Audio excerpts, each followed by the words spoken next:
See You at Harry's is a middle-grade young adult novel by Jo Knowles. Told by 12-year-old Fern, it is a coming-of-age story dealing with an unthinkable tragedy. Knowles has written several acclaimed young adult novels complete with various challenges, such as pregnancy, abuse, and more. See You at Harry's takes on new ground, offering a balance of commonplace teenage problems along with the crux of the book, the death of a child. Fern is the third of 4 children, each named after a literary character and each with his or her own set of baggage. The oldest, Sarah, is taking a gap year to figure out her life but really spends most of her time making out with the busboy from the family's restaurant. The next child, Holden, is often bullied but finds solace in his first boyfriend, Gary. Fern, meanwhile, finds her own sense of calm with her best friend Ran, who often repeats his mantra, "All will be well," to help her cope with her issues. The youngest, Charlie, an accidental baby who is often neglected, clings to Fern in a way only a 3-year-old can. Fern's parents, who were hippies in their time, are another thorn in her side.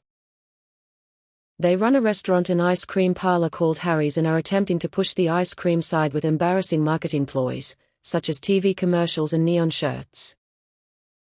The first half of the book details the commonplace tragedies of young adulthood.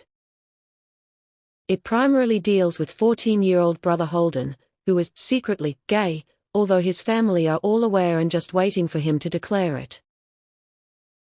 Fern is very close to her brother and is dealing with her own feelings of confusion while she sorts out how she truly feels about her best friend, Ran. Fern is also a witness to her brother's bullies on the school bus, and when Fern tries to put a stop to it, finds that the bus driver is just as bad as the bullies. It is an important moment for Fern, realizing that adults can be worse than kids. Thus, Fern takes matters into her own hands, punching one of the bullies in the face. From there, Fern and Holden decide to no longer ride the bus to school. One of Fern's parents' marketing ploys is a TV commercial, starring the whole family, in which Charlie declares, "See you at Harry's." This iconic line makes him, and his family, by extension, a local celebrity. Fern often spends her afternoons at the restaurant, doing homework and watching her baby brother, while her other siblings and parents run the restaurant. On one such afternoon, Charlie attempts to play hide and seek with an irritated Fern, who simply wants to be left alone to do her homework. Before she can stop him, Charlie runs into the parking lot and is hit by a car. Horror-struck, Fern and the family race out to the scene to find Charlie popping up and running away, good as new. Fern's parents' relief turns to anger, as they scold her for not keeping an eye on him. The next morning, however, the scene changes. Sarah wonders why Charlie hasn't come to wake them up, and their mother goes into his room to find him dead.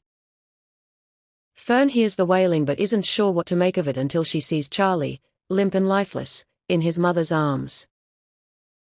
Fern, of course, immediately blames herself. If she would have paid Charlie more attention, he wouldn't be dead. She is convinced that the rest of the family believes this too, pushing her further into the invisible feeling that she holds throughout most of the book.